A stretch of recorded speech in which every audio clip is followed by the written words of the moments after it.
This is the real entrance to London Bridge. Most people pass by every day and have no idea that this is all that remains of London's most important landmark. London Bridge is the reason London exists. The Romans picked this very spot to start their new city. They picked the narrowest part of the river, built a bridge, and created Londinium. And this is what the proper medieval London Bridge looked like. It had actual houses and shops and a church in the middle of the river. It may not have been very practical, but it was iconic. By the 18th century, these dark, narrow passageways under decaying medieval buildings just became too much of a hassle, and the foundations were crumbling beneath them. And that's where we got the song, London Bridge is falling down.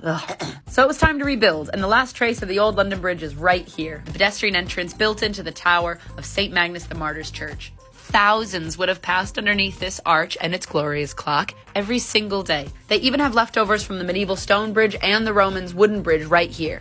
When building the new bridge to ease the strain of traffic, they built the new bridge slightly to the left of the old one. You can see clearly on the map how the old streets line up perfectly with the entryway to the bridge and St. Magnus. And right beside it, a new London Bridge was opened in 1831, and then again in the 1960s. And it's so bland. I mean, it's brutalist architecture, which is purposefully bland, but why have this when you can have that? London Bridge is now the worst bridge in London. It's purposely devoid of any beauty. That's why tourists think that the grand decorative tower bridge is London Bridge, because why would we have commemorated the birthplace of our city with a sad slab of grey, anonymous cement? Sorry, I'm just mad. Let the new London Bridge be bland for the masses, but you and me will always know about Magnus.